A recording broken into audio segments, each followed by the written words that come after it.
Olá, boa tarde. Jogos eletrônicos, redes sociais, bate-papos virtuais, a tecnologia não para de nos seduzir. Nós temos acesso a um mundo de entretenimento e comunicação que está aqui nas nossas mãos quando a gente quer. Mas será que toda essa promessa de prazer, de divertimento, de informação causa dependência? Bom, especialistas e fãs da tecnologia estão aqui no nosso estúdio do Sem Censura hoje para falar sobre isso, tá? Tem alguns professores que lutam para que os alunos não usem celular durante as aulas, não tem? Pois é. Mas o Marcos Lima é outro tipo de professor. Ele quer criar pontes entre os jogos e o ensino da geografia na escola. Prazer em ter aqui, Marcos. Ela é psicóloga e pesquisadora da UFRJ. Ana Lúcia Sperking sabe tudo sobre nomofobia. Você que não sabe o que é nomofobia, a gente vai perguntar para ela e ela vai nos explicar o que é isso. Ele é doutor e mestre em Direito Civil pela UERJ. Ele é o Carlos Afonso Pereira, que vai explicar quais as consequências, quais o trabalho jurídico dessa questão toda. Bom, ele já chegou a jogar 12 horas por dia, mas agora o Lucas Raiol não joga mais do que 6. Tá ótimo, ele vai contar essa experiência aqui, tá? O jornalista especializado em games, Marcelo Tavares, organiza a maior feira de jogos eletrônicos da América Latina. É um sonho de consumo. Bom, estamos hoje com o nosso debatedor, Cadu Freitas, do programa Bate-Papo aqui da Rádio MEC, que está completando nosso time. Posso fazer uma selfie com você para começar o programa? Pode. Fazer uma selfie com Vera Barroso, é isso. Bom. Prazer, Vera.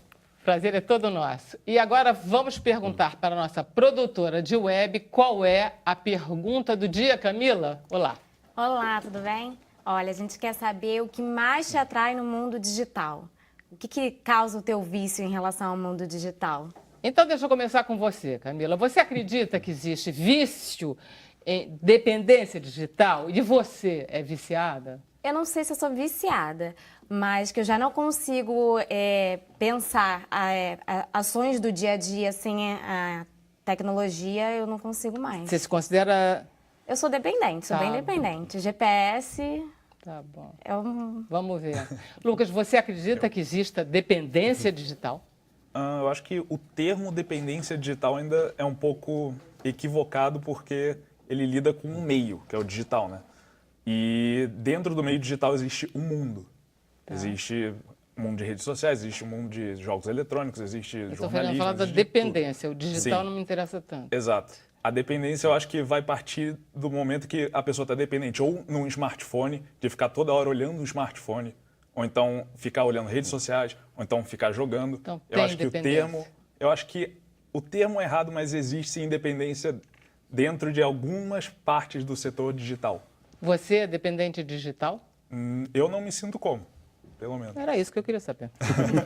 Marcos, você acha que existe dependência digital? Existe, assim, na verdade. Existe dependência digital, existe dependência em outras drogas, existe dependência em diversos artefatos técnicos, assim. As novas tecnologias não estão dissociadas disso, assim. Eu particularmente me considero, assim, um usuário assíduo. Tá, disfarçando, né? Ana Lúcia, você é a nossa visão técnica, nossa visão clínica.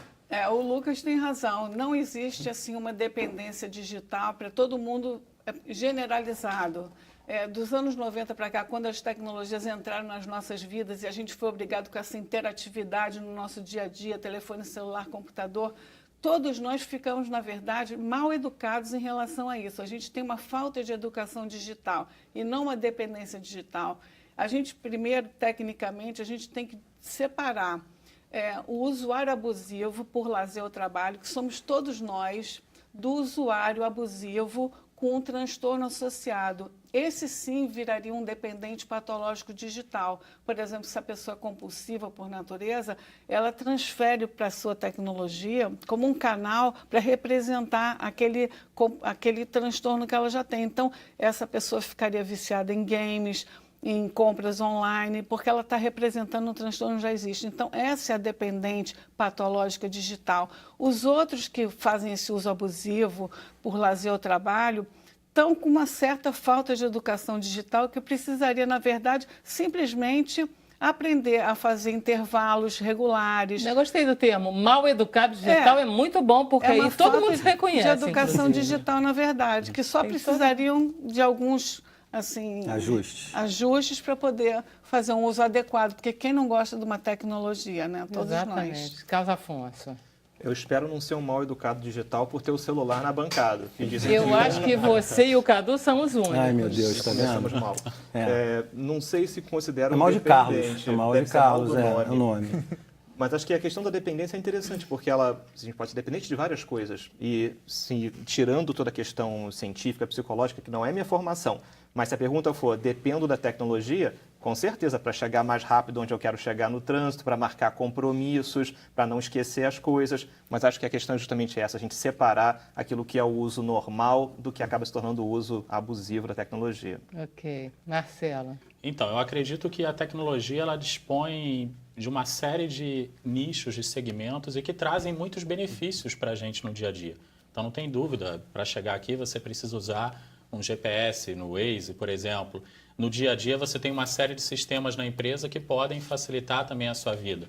No seu telefone celular, eu acho que também, da mesma maneira, a gente tem aplicativos que ajudam.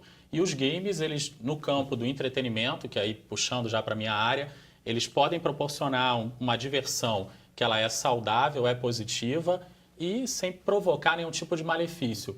Claro, qualquer coisa que tenha um excesso pode vir a ser negativa. Acho que assim, eu no caso, eu gosto muito de tecnologia. Então, eu diria para você que eu não viveria sem. E conheço muita gente hoje em dia que da mesma maneira não viveria sem a tecnologia. Quem é que viveria sem? Cadu, você é um viciado digital? Olha, eu sou de uma geração que não teve, né, no início, o uso da tecnologia, né? Estou me entregando a idade aqui um pouquinho, mas agora sim, agora eu uso a internet, eu uso o celular muito, de verdade. Profissionalmente, para me achar, às vezes, com o GPS, alguma coisa assim, mas eu me considero, sim, não vou dizer um viciado, mas eu, de alguma forma, excedo a normalidade. Eu uso mais do que eu deveria e tenho consciência disso, que eu acho que é o mais importante. Eu tenho consciência que eu uso mais, mas ainda não consegui achar um meio termo. Você tem culpa? Eu não tenho culpa. Não, culpa é uma coisa que não me incomoda. Não, tá pelo menos bom, por né? enquanto. Pelo menos por enquanto. Deixa eu perguntar para você, Marcelo, há quanto tempo nós temos internet no celular? Bastante tempo, né? No início você tinha aquelas velocidades bem mais limitadas, mas assim, é difícil. Vocês lembram de colocar data? isso aí. Acho que começou mais com a Apple, né? O iPhone tem 10 iPhone, anos, né? né? Tem 10 anos, o primeiro iPhone. É de lá de para trás, cá que a né? gente viu esse exagero, não é isso? Que a gente virou aqueles seres esquisitos. Mas eu queria falar com o Marcos, porque o Marcos introduziu uma coisa, que é o computador, o celular dentro da sala de aula. Como foi isso? Quando foi isso? Que ideia foi essa? Na verdade, assim, o celular... Você é do Pedro II, quer Sim, dizer, sim. põe tradicional nisso. Muito, né? Mas o Pedro II ele é uma escola que ele dialoga muito bem com a modernidade, com o que é tradicional, né? Essa coisa do celular em sala de aula, a gente até estava conversando antes do programa, assim, existe uma série de professores que simplesmente optam por proibir o seu uso, né, em sala de aula. Eu, particularmente, defendo a ideia de que a gente tem que se apropriar dele enquanto um recurso pedagógico, um recurso didático, assim.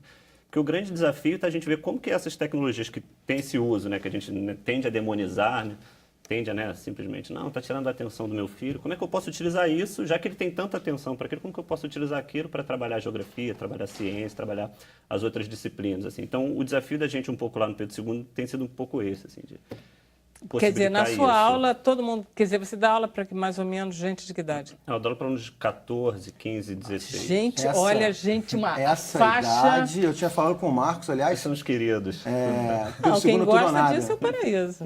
Ô Marcos, CP2 existe apenas um, igual ao CP2, não vai haver nenhum. Sou do isso, CP, né? sou do É a Pedro família, II, estudei no Colégio Pedro II durante a minha vida toda, adoro o colégio. Agora, na minha geração, de novo, na minha época não tinha essa coisa do celular. E o Pedro II tem essa coisa de ser muito protagonista de algumas coisas. Agora, isso não atrapalha, todos os professores aceitam isso hoje, no Pedro II? Você Na verdade, foi sim. pioneiro? Não, na verdade, assim, não, Em relação ao celular, não acredito ter sido pioneiro, assim. Eu acho que vale a coisa dos acordos, assim, né? Existe uma série de acordos que a gente estabelece com os alunos, assim, dos momentos em que se pode usar e os momentos que não se podem usar. Então, por exemplo, está passando um trabalho que envolve uma pesquisa, assim, por que não utilizar o celular, né? Assim, por que não possibilitar que ele utilize o Google para fazer aquela pesquisa, assim? Eu acho que tem um dado bacana lá do Pedro II, que não é propriamente a questão do celular, que é a questão dos games, né? A gente criou lá um núcleo de pesquisa, que é o NuGame, assim, que traz a proposta de utilizar os jogos comerciais, assim, Marcelo, os jogos que estão lá na BGS, como ferramentas de ensino, assim, né? Então, aqueles jogos que eles estão jogando em casa, trazer eles para estar discutindo geografia, estar discutindo biologia. Nesse sentido, assim, o NuGame, assim, o Pedro II é pioneiro, assim, né? Porque a gente tem muitos núcleos de pesquisa Você pega que os trabalham... cenários dos jogos e aí diz, não, o aqui cenário, é uma o montanha. enredo, a narrativa, tudo, assim, as histórias, né, como um todo, para estar pensando o jogo e a partir do jogo pensar a cidade, assim, né? Tem uma coisa que a gente trabalha que é muito bacana, que é um jogo que é muito demonizado, assim, que é a coisa do GTA, né? Qualquer situação de violência, geralmente pega um GTA para ilustrar. É aquele que ele sai de carro e sai matando? Isso, exatamente, assim. E aí a gente faz um trabalho no GTA que, assim, como que o GTA, a cidade do GTA, ajuda a entender a cidade do Rio de Janeiro? Quais são os processos de segregação socioespacial que acontecem ali? Então, na verdade, o desafio um pouco dentro da escola é esse, assim, ver como que essas novas tecnologias podem, né, ser apropriadas. Marcos, o grande perigo disso daí é ter alguém orientando nesse caso. Com certeza. Porque se você deixa os jovens, né, a seu livre-arbítrio, a gente corre um risco deles acharem que podem fazer tudo. Com o professor, de repente, orientando em sala de aula, isso aí está muito bacana, beleza. Mas quando não, e aí? Mas eles têm mais critério do que a gente pensa? Eles são mais confiáveis do que a gente pensa, não assim, são? Muito. A gente às vezes cria um cenário da escola como se a escola, né, fosse aquele lugar como se o garoto de crianças. 14 anos fosse demoninho em pessoa. Exatamente. Nossa, assim, eles têm um senso de responsabilidade, assim, principalmente quando a gente estabelece os acordos, né? Eu acho que assim, estabelecer acordos com eles é fundamental para eles terem esse senso de responsabilidade, saber, eu posso fazer isso, não posso fazer aquilo. O que eu posso fazer jogando GTA na escola que eu em casa de repente não poderia, ou o contrário. O que eu posso fazer em casa jogando que eu não posso fazer na escola? Você teve boas surpresas? Alguma coisa te chamou a atenção? Muitas, que você não assim, imaginava? muitas surpresas, assim. Primeiro, no sentido deles ressignificar o olhar que eles têm sobre os jogos, assim, né? De entender que o jogo está trabalhando algumas coisas que eles veem na escola, né? Uma vez um determinado aluno veio conversar comigo, Marcos, por que lá vocês não fazem uma questão trabalhando com o jogo, com Uncharted? Assim, você vê, né? Jogando, ele percebeu que, opa, isso que eu estou observando no jogo, eu vi em determinada disciplina, eu vi isso em ciências sociais.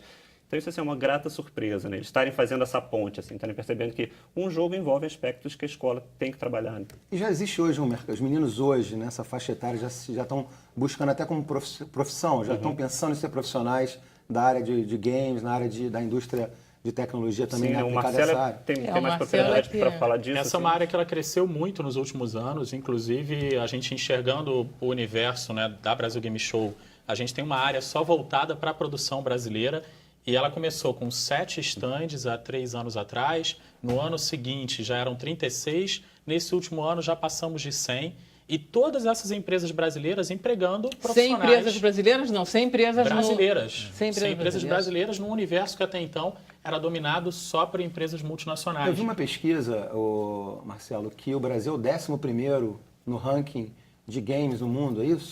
Um dos estudos ele aponta o Brasil como o 11º em faturamento. Agora a gente tem número de jogadores, o Brasil já está ali entre os 4 maiores, com mais de 60 milhões de jogadores. Ou seja, o brasileiro adora jogar os games. Ama jogar e muita gente sonha em entrar nesse mercado, em trabalhar desenvolvendo, programando, ou com 3D, ou enfim, com a área de design e outras áreas associadas. Os jogadores profissionais também, né? Tem os eSports. Muita gente. Pois é, que tipo de jogo é? Porque você está falando de jogador profissional, eu já estou vendo aqui todas aquelas mesas de pôquer virtual, pesadérrimas. É um pouco diferente, Isso é só aqueles jogos de cenário e... Então, hoje em dia, praticamente um grande número de jogos oferece um lado multiplayer, um lado competitivo.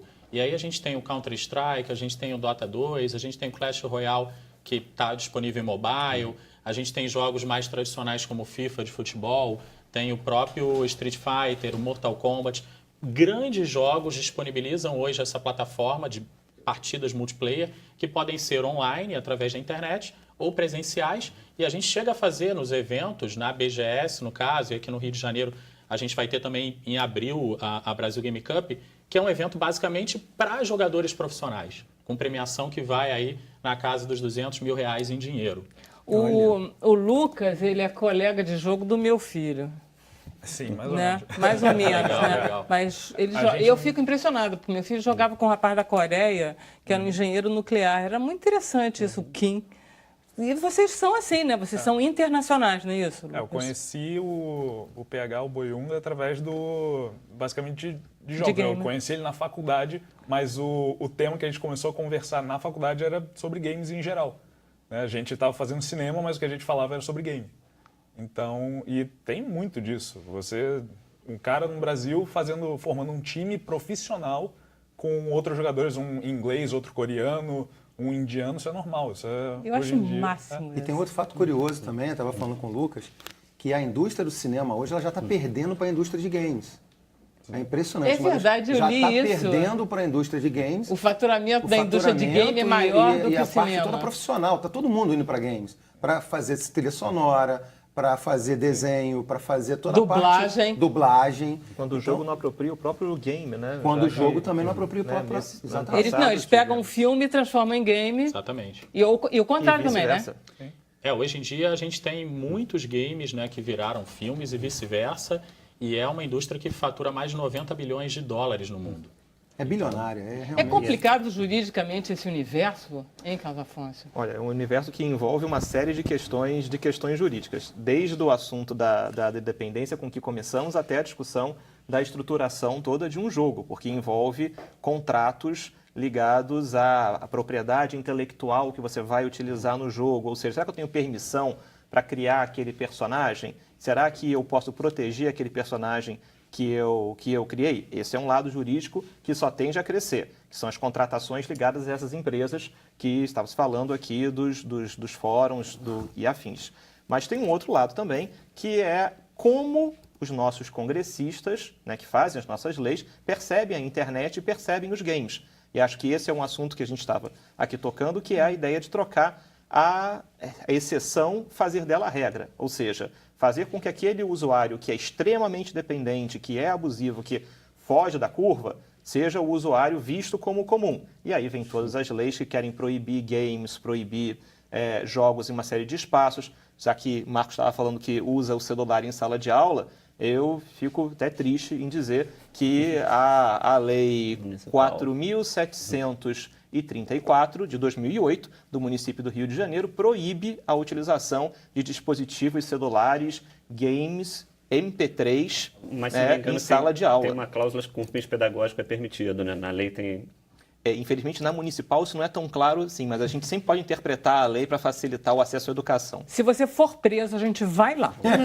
Você já tem um advogado, Marcos, Você já tem um tudo advogado. certo. Você não se preocupe. O banco, Marcos. por exemplo, até falando em proibição, e isso é muito forçado, né?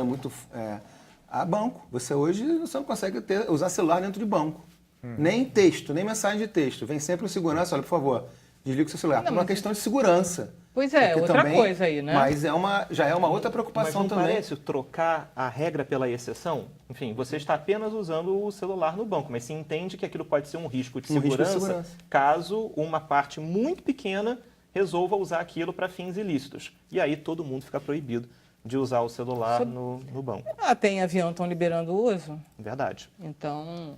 Mas vamos voltar depois. Eu queria abordar também um outro aspecto muito importante, porque todo mundo usa todos os dias, por muitas horas, durante semanas, durante meses, durante anos, e agora com o uso precoce das crianças. Quer dizer, isso em longo prazo pode vir a causar problemas de articulação, tendinite, problemas de coluna, o pescoço de texto, que a pessoa abaixa a cabeça para ver mais de 60, 100 vezes por dia o celular, no final de tanto tempo vai poder desenvolver problemas na coluna cervical, problemas de lesão de esforço repetitivo por ficar digitando muito tempo. Quer dizer, são problemas reais, físicos, que as pessoas não estão se dando conta, porque essa geração agora, na verdade, está sendo cobaia, porque esses resultados vão daqui a um tempo começar a surgir. Poxa, meu filho que é jovem está tendo problemas de... Quer dizer, as mães estão falando que os filhos jovens estão tendo problemas já de pessoas de 70, 80 anos teriam. E já estão tendo precocemente por conta de ficar deitado com uma postura errada. Ana, você lembra quando começou o computador? O que tinha de ler era uma grandeza. Metade do universo tinha ler. Isso era só uma tensão do começo, porque agora ninguém mais tem ler. Você ouve falar em ler no... Mas tem, ninguém sim. tem mais. Não, Hoje em tem dia por você causa vê disso que aqui. eles estão- Esse é outro problema, é a mesma tensão. Mas, O Cadu estava até falando no início, a gente estava batendo papo. mas ele também não vale, porque ele Não, não é ele da falou geração. que tem Eu tô um sensível, eu não posso jogo que referência. você estava Não, tem- citando que ganha ponto quem teclar mais rápido. Não, meu sobrinho. Olha, eu acho o seguinte, Então, menos isso- de 30 anos tem alguém aqui? Não, só vale a isso- dele. Não, mas olha só. Ele é a única pessoa que pode falar. Camila também. A pessoa, São os únicos. isso em longo prazo, imagina só, a pessoa que já agora, desde cedo, está fazendo esse esforço Mas repetitivo. a tecnologia vai mudar, você vai ver. As empresas, todas, elas vão inventar um outro sistema mais macio. Não, mas até inventarem. Não, tem Só o meu, eu pensam tava nisso. falando com o Vera tava Gente, falando com- nós temos, não podemos Tá melhor? não Não ligar. tá, a gente Marcelo, tem que essas ver coisas- uma realidade que está acontecendo hoje não, em mas dia. a manipulação não está mais fácil, não e está mais até suave. assim, até puxando para o mercado de games, você tem, por exemplo, jogos com sensores de movimento, como é o caso do Kinect, o PlayStation Move. Então, Você já é já possível tem você comando de exercitar. voz. realidade Você já virtual, diz, né? liga Realidade aí para virtual. fulano, liga aí para Ana Lúcia. O telefone vai lá e liga. Mas não é bem assim, não. A gente, o a meu gente que sobrinho- trabalha na prática, olha só, desde 2013, eu fundei no Instituto de Psiquiatria da UFRJ o DELET, Instituto DELET, para passar, primeiro, receber essas pessoas com uso abusivo, que não sabem o que elas estão tendo, mas elas estão com alguma queixa na vida pessoal, social, familiar. Alguém está se queixando, elas já estão tendo algum prejuízo. Mas elas não sabem diagnosticar o que tem. Então, nós fazemos uma avaliação psicológica e uma psiquiátrica com escalas, questionários, para ver qual é a questão da pessoa. Se for um usuário abusivo por lazer ou trabalho, a gente passa um uso consciente, orientações de postura, orientações de intervalos regulares para fazer alongamentos, porque também vão ter problemas de visão, porque você ficar numa tela sem piscar, que Eu é o que sempre fiquei com medo acontece. desse negócio, eu tenho medo de ficar cega por causa Não, a daquela pessoa luz. fica com uma luz sem piscar. O que dá? A vista cansada acelera algum grau que a pessoa A tenha. gente devia ter chamado um médico. Então, Essa questão do telefone, estava falando do meu sobrinho, eu estava no Natal com ele, tem 11 anos. Ele estava jogando, estava no telefone jogando um jogo interativo de texto. Não era aqueles jogos... Eu tentei lembrar o nome, não consegui. Então ele estava produzindo texto e jogando com uma outra pessoa para produção de texto. Isso me chamou muita atenção, por quê? Primeiro que ele não me deu atenção nenhuma, né? Aí eu tentei, explica isso, não vou, Bernardo não adianta. Bernardo explica, não vou, dá um tempinho. E o que me preocupou? Que as letras no celular, elas ficam muito pequenas. E ele já estava começando a forçar a vista. Então isso isso é que certamente já é um acontece, problema. Tânia. Hã? não, porque olha só, Ô, Vera, você falou, futuramente até que vão mudar, vão aumentar as letras, vão fazer várias mudanças, porque vão começar a ver que a demanda está surgindo problemas. Então, o que a gente faz? A gente, hoje em dia, enquanto a pessoa ficar baixando a cabeça para ver o telefone celular, a gente fala simplesmente para ele levar o celular, ao invés de ficar baixando a cabeça. São piscar... Macetes, né? Macetes, piscar mais vezes. Por exemplo, desfocar, a sua visão está aqui, olhando direto, foca para um lugar longe, para lá, foca num lugar longe para cá. Isso relaxa a musculatura do olho. Quer dizer, são dicas que a gente dá lá no Instituto DELET, simplesmente para poupar, para prevenir alguns transtornos que podem vir a surgir, enquanto essas coisas estão nessa realidade. A Está gente todo tá mundo com vendo. olho seco, é isso? Porque fica horas, a pessoa tende a não Vocês têm piscar algum muito. desses sintomas?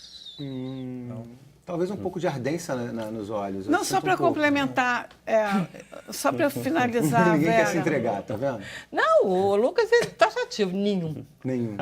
Desculpa. 24 Não, mas anos olha é a só, idade. complementando, a gente faz essa separação, né, entre o usuário abusivo por lazer ou trabalho e o do usuário abusivo com algum transtorno, que esse nós consideramos o dependente patológico, que requer um tratamento médico, psiquiátrico e psicológico. E para ambos os casos, a gente passa orientações para uso consciente. Não é para deixar de usar a tecnologia, nós somos a favor da tecnologia, nós simplesmente passamos um uso consciente. A gente tem 10 passos do uso consciente para a pessoa passar a seguir para se prevenir futuramente de algum problema. Porque as crianças hoje estão usando muito. Quer dizer, se você não determinar, os pais determinar a quantidade de horas, o que ela está acessando, né? Não tomar conta da vida digital dos filhos, elas podem vir até ter problemas futuros, porque elas são as maiores vítimas da internet quando não são assim, acompanhadas, vítimas de pedofilia, de cyberbullying, de outras coisas assim, né? Então é mais um uso consciente. Não é nada contra as tecnologias. Não, eu sei que você não é contra Nós somos a tecnologia, mas favor. pelo contrário. E as tecnologias têm inúmeros benefícios. Se não fossem elas, a ciência, a matemática, O entretenimento, a medicina, a comunicação, Um outro detalhe, acho que não tem mais volta. O mundo não ia para Se a gente frente, não perguntar tem aqui a mais todo mundo da volta. bancada, Mas alguém quer não tem a mais volta volta. daquele mundo sem Não tem isso? mais volta sem tecnologia. Não existe mais mundo sem tecnologia. Ainda bem, né, gente? Não é por nada não, mas até depois do intervalo, nós continuaremos o nosso papo sobre a tecnologia e você continua respondendo a nossa pergunta, ok? Qual é mesmo, Camila? O que mais te atrai no mundo digital? Ok, tá vendo? O Sem Censura é um programa da TV Brasil.